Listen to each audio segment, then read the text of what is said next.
Alright guys, TacticalRab here, and today I hope you're all doing well and enjoying your day so far on a crazy day of Call of Duty to start off the final weekend of online matches for this entire year. Everyone lately has been talking about World Championship qualification. While it is certainly still relevant, actual seeding for the major is almost more important in terms of World Championship qualification, as well as who's going to actually win the entire thing, who's going to get to winners, who's going to start in losers. A lot of that has been determined, at least in part, by what has happened today. Very much enjoyed your thoughts in the comment section below. Hit the like button if you enjoy. Subscribe if you're new as always. I greatly appreciate it. Really upset the channel. Thank you very much indeed for doing that one. Not just the CDL going on, there's also of course this Boston event we shall get into. No idea what was going through Skies' brain in this one, but yes, as Boston say, this is where legends are made. There is of course the challenges events going on this weekend. We've got Doug, we've got Clayster, they're there in full force trying to have a good time. Now well, obviously Zuma was pretty frustrated about this because for some reason the CDL, of course there are streams you can watch. Some people are periscoping the events, but there's no official live stream to my understanding that the CDL could do if they wanted to on a challenger's channel or whatever, but they've decided not to. I guess maybe they thought it was Boston's responsibility. Whoever's to blame for this, there's no real easy way to watch it, and Zuma's frustrated, being so much effort being put into this event, right? They're putting on a great event, that all the players are there, obviously they've got the venue, right? They've got everyone to fly out, the venue seems to be working rather well, and still they don't have a great live stream for the first day. Constant decisions being made that make no sense, as Zuma says, don't get me started, at Vanguard,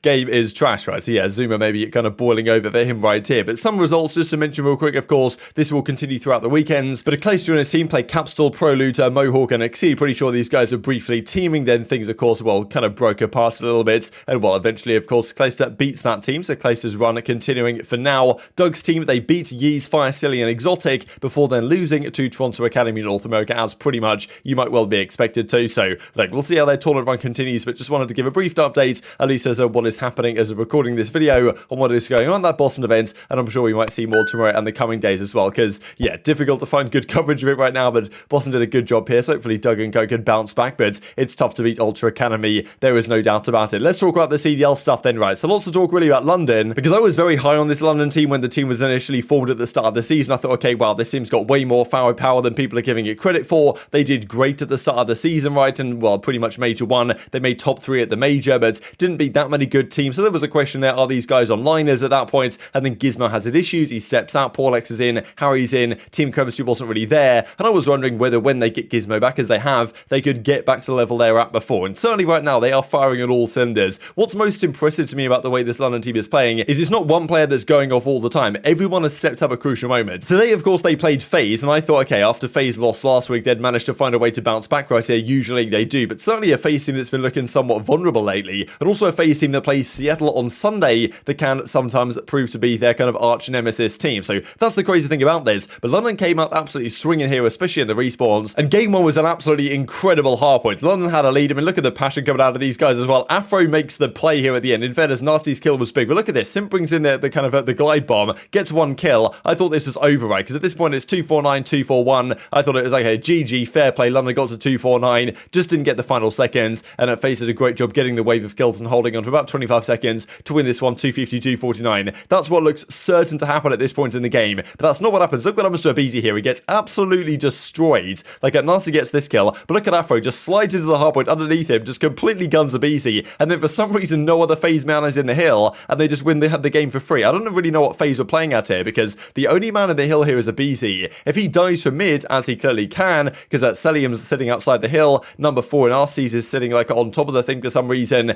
aBeZy just slides in and dies, or Afro slides in on aBeZy and gets the kill, and then for some reason FaZe aren't contesting it, right? So definitely a big misplay there from FaZe, because if they had one more guy on the hill there, or there was someone else actually watching where Afro was coming from, then almost certainly FaZe actually managed to win this map, right? It was a massive one, because they've been losing a fair few Gavutu hardpoints lately, and that certainly is a bit of a scary factor when you're going to play other teams that now know it's a bit of a weakness of FaZe, and they're going to start pinging into you a bit more, right? But that's the thing. London earlier this year were a top 3 team. We know they have the slaying, but all of a sudden they came out in this series, went 1-0 up, and then they effectively continued it into the surge. This is where I thought, okay, fair play, London are up 1-0, but okay, FaZe are going to turn up in the surge. They're great at this map. Look at this from Afro, man. This is what we saw glimpses of last season. Of course, we saw a fair bit of it last season, but this is what it got to be one of the most disgusting turn-ons I've seen so far this game. aBeZy gets absolutely destroyed. I mean, look how quick Afro turns around and just completely destroys him. It's Vanguard to some degree, but that's Afro, man, because he was doing that last year as well, and it's happening this year. I constantly gas this guy out because I know this guy can be one of the greatest SMG players in the game. He's got superstar potential in the making. They just need to get the results more consistently. And he was was playing like it this series, right? He dominates this search and destroy, 16 in 5 here on the Bakaj, obviously including this kill, to help London win the search, go up 2-0 in the series. Then, of course, it goes to Control, and like, it doesn't matter who London are playing in Control. They can be playing FaZe, they can be playing Paris, they're going to lose the Control. Like, they're so bad at this mode. And that's what's impressive to me, that they're 4-0, I'm pretty sure, in the qualifiers now. We'll see that here in a second. And I don't believe they've won a Control yet, and if they have, like, it's against a team that wasn't particularly impressive, right? I don't know, but they always seem to manage to lose Controls. Cellium finds the gap right there in the roof. But, I mean, yeah, the fact that London are 4-0, and they pretty much haven't won a Control and can't win a Control to save their lives, is even more impressive, if anything, that they're winning all their other game modes. So FaZe get a map back here, but then they lose the following hardpoint. Even Ravens are saying, you know, what can we replace it with? Put in prop hunt or something for map 3, make it a 50-50. If they can sort out their Control, they have, you know, championship winning potential. Like, I think without their Control, they're always going to struggle, right? If their Control isn't 50-50, I don't really think they're ever going to get over line at a championship, because Control's too important in that swing mode against the better teams. But they can get away with it right here, playing like this. They have an incredibly close back and forth game with FaZe here again. In the end, Ravens just edged it out. There were some crazy spawns going on, but honestly, like, incredibly impressive, right? This is a FaZe team that has kind of struggled as of late, and is certainly not setting themselves up for great success going into the major, right? This would have been a massive confidence boosting series for FaZe, and now London are the team that takes all the confidence into the major as a result of this one, and now FaZe are sitting in a bit of a precarious spot at 2-2. So remarkable how quickly things turn around. But yeah, Ravens in the end, 250, 240. What a performance. They're hyped up, and that puts FaZe in a bit of a hole, right? And what exactly is going on for FaZe as of late, right? Because we've certainly seen that based on the level they showed at Major 3, like in Major 4 qualifiers, not quite look the same. They're currently 2-2. They play a team that's been difficult for them so far this year. 3-1 win,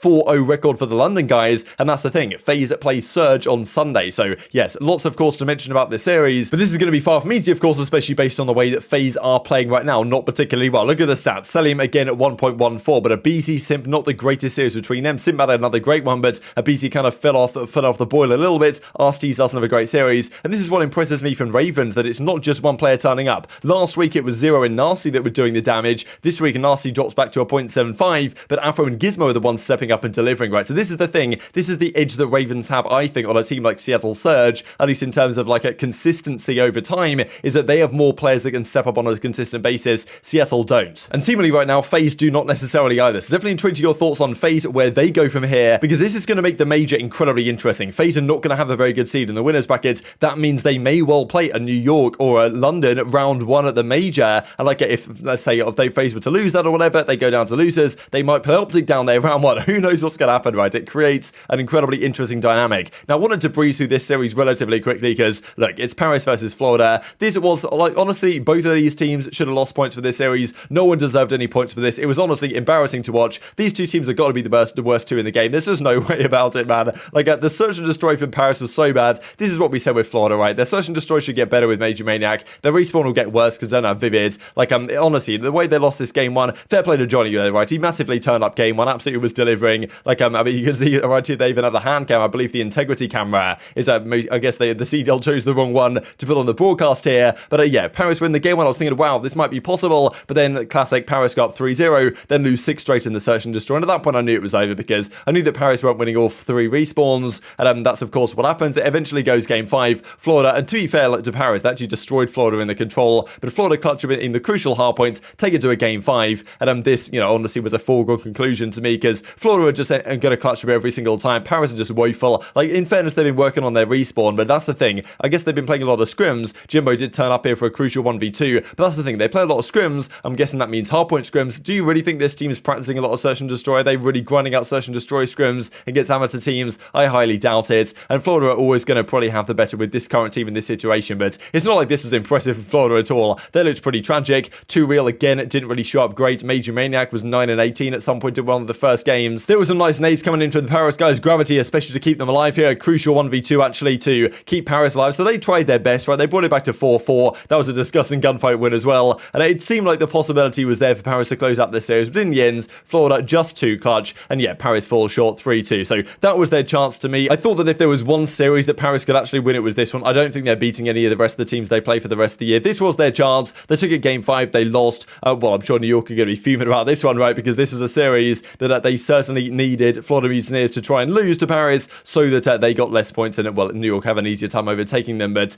New York are going to pretty much have to do their work now at the major. It does indeed seem. And well, an impressive record actually here from the Paris guys. They've now broken at the CDL records with 11 losses in a row. Only 11 is kind of surprising, but I mean, yeah, yeah, 11 losses in a row now for the Paris Legion. Impressive stuff. They're probably going to make that 13 by the time that the series is out. And these are the overall stats, right? This just goes to show, like, in fairness, it's always kind of skewed when you win a lot of the respawns comfortably and then lose the search and destroys. But Jimbo, 100 kills, 1.25 KD, Gravity positive, Temp positive, everyone even or positive. The guys on Florida get pretty badly outslayed, but in fairness, 2 real with a 0.8. That's probably improved his KD quite significantly, right? So, look, Florida walk away with the 10 points that they don't really deserve. But let's talk about the final series. And wow, I gotta say, this was a Minnesota Rokkr classic, right? Sending it all the way to the distance, as they always seem to do, right? But I mean, yeah, they play Seattle third to Seattle, and again, just like FaZe has not looked that good as of late. Still, Pred is honestly, like, Pred, just watching this guy, he is completely different. But Mack really hasn't quite been at his level as of late. Also, Simp is there or thereabout. Like, sometimes he's there, sometimes he's not, and certainly in the control, and that map 4 as well he was, but are not always the case by any means. Game 1 actually goes the way of the Minnesota Rokkr. This is a map where pretty much Seattle were unbeatable for a fair stretch, and now every team, as we talked about earlier today, wants to play everyone on Bacage, right? They've looked into the way it works. We even saw earlier today, Clay was talking to Willie about some ideas on this map, and Minnesota win the Game 1. Game 2 also goes their way. This is how it tends to be with Minnesota Rokkr. They're always good in the search and destroys. They can 2-3-5 you, or 2-4-5 you, or 1-2-5 you, or whatever. That's generally what they want to do in series like this. But Seattle Surge, that's the thing. Like, search and destroy wins championships, as we always say. The teams that are going to win events are going to have to do it to some degree in their search and destroy, and certainly some questionable stuff coming out. The amount of first bloods they were giving away, especially in the Game 5, not sure how, honestly, lining up for accuracy. This time the other way around here for Priestahh. That sends a 2-0 advantage in their favour. They do bring it back, though. The control was pretty impressive. They're up 2-0 on the Tuscan, ends up being 2-2. They win it, though, in the round 5. And Game 4 was absolutely dominant on the Berlin. They rolled Minnesota over. It was ridiculous how dominant they were, honestly,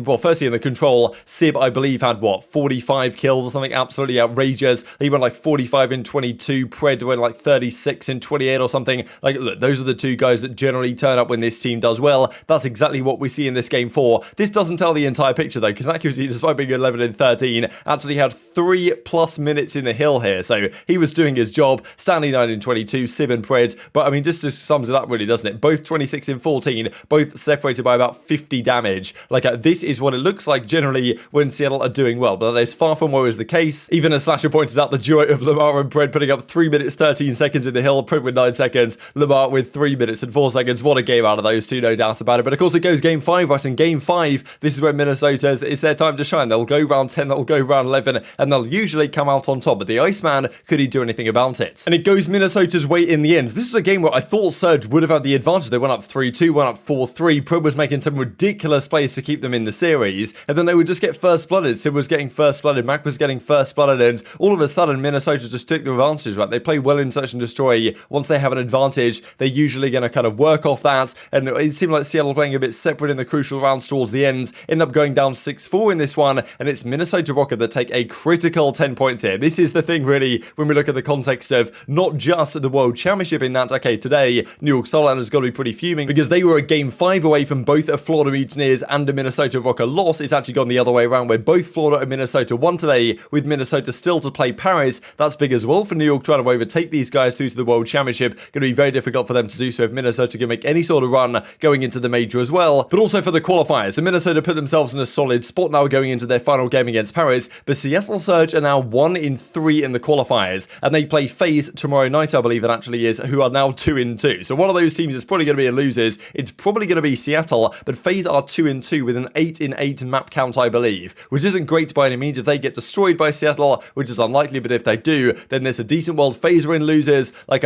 Seattle being in losers as well seems like the more likely possibility right now. But yes, Seattle in losers bracket, Optic in losers bracket, maybe, who knows what happens on Sunday, Toronto there as well. It's absolutely stacked beyond belief at the present time. So that's going to do it for today. Just looking at these stats, right, Sim and Pred, 1.38, 1.3, and yeah, it's kind of Mack, obviously, like, stats don't tell the whole story, but Mack's here with a 0.77, lowest damage on his team and lowest damage in the lobby. Not a great sign for this team as well, potential really for the rest of the year. This is pretty much what happens when this team doesn't look particularly good. Very much enjoyed your thoughts in the comment section below. Hit the like button if you enjoyed, subscribe if you're new as always, take care of yourselves, and I'll see you next time.